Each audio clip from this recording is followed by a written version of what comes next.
30 miles. I know you're trying to get away from me. I know you're on the move. You can run, but you cannot hide. Not from me. I've spent too much time tracking you down. I won't let a simple little mishap ruin what I've planned for so long. I was a fool to think you'd accept me.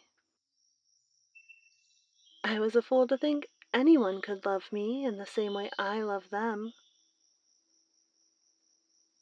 But at this point, I realized it isn't up to you. It's not your choice whether or not you want to spend time with me. It's not your decision whether you love me. It's not your place to choose whether or not I'm worthy of your affection. It's mine, and mine alone. You'll come around to see my point of view, dear. Believe me, you'll come around eventually. You'll wear that ring with joy. You'll be proud of it. You remember, don't you? That ring that you rejected so arrogantly. The ring I had so carefully selected for you. The ring that I spent a fortune on. I thought it'd all be worth it. I thought your delighted face would more than make up for every single penny. And yet you laughed at my face when I asked you the question. Don't worry. You'll get the chance to make up for what you've done very soon.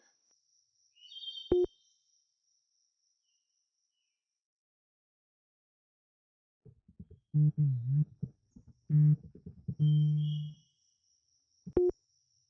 20 miles. I know you wanted to tell your friends, but too bad they never got the message. They would have rescued you, wouldn't they? They would have come to help you to turn away your creepy ex, as you call me. Is that what you think?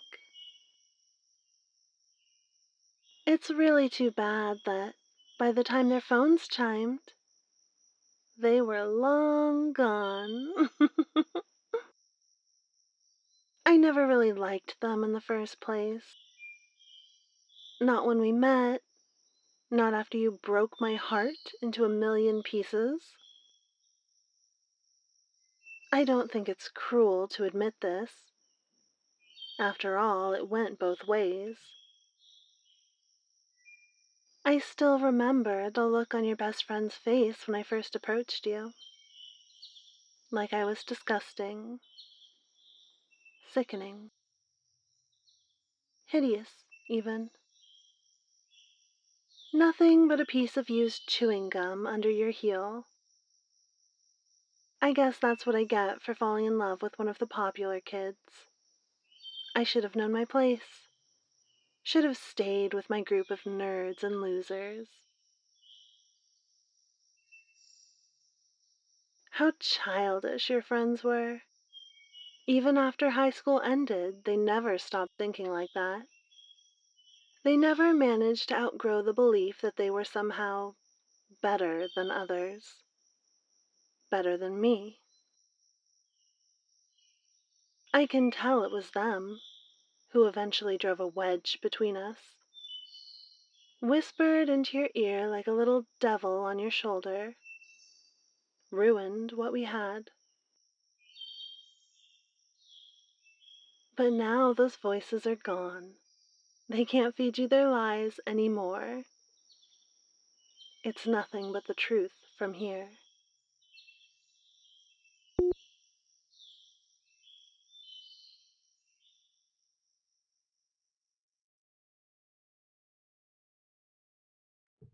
Mhm. 10 miles. I know how desperately you want to call the police. Too bad there's no signal. Strange, isn't it? After all, I can call you just fine. I don't understand why you'd reach out to them anyway. It's not like they helped you any of the past times. They determined I am non-threatening, harmless really. You didn't even get that restraining order you begged them for.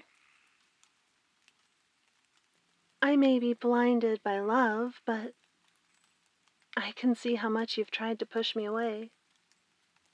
How often you've tried to get rid of me. How your love for me has slowly turned into hate. Believe me, it was hard to accept at first. It was hard to accept that your feelings for me had changed so dramatically within such a short amount of time. I would have never thought we could end up as anything but soulmates. Fortunately for me, the string of fate isn't so easily cut, my love. Whether or not you realize this, or even want to realize, you're still my soulmate. Nothing can change that. Even if the police were to lock me away forever, you can't escape your destiny. You cannot change what's predetermined. Remember that.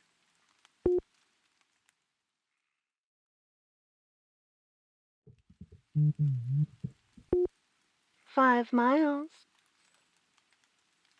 I know where you're going. I know of every single step you take, every time you change paths. You think you're so smart, don't you? Turning off your location services, changing directions seemingly at random. You forget that I know you better than you think, my love. Even if I didn't have the capabilities of tracking your every step, your every movement, I know you well enough to predict your next thoughts so precisely. All this technology pales in comparison. I know exactly where you're heading.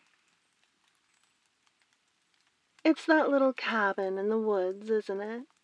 Your safe spot, as you call it. Now I know you've never told me about it, so you might be a little confused. Let's simply say your family becomes rather talkative when you bring a nice bottle of wine. I know all about your hiding place. Not only its location, but also all the heartwarming stories that are attached to it. How you ran off to it whenever you were angry as a child. How you used it as a young teenager to seek shelter from your own home when your parents wouldn't stop fighting once again.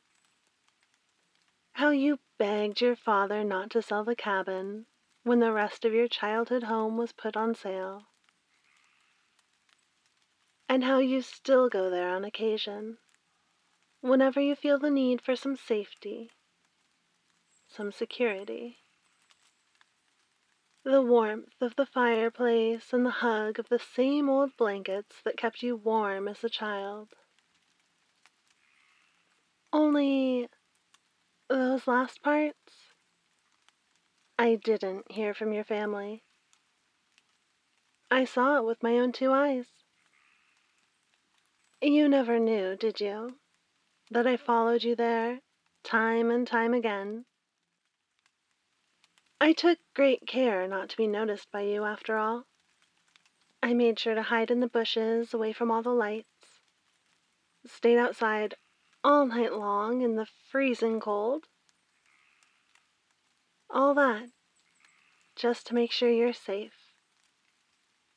Safe alone at night in the big, big forest. I was worried about you, you see, because whether or not you look at me with so much hate in your eyes, I care about you.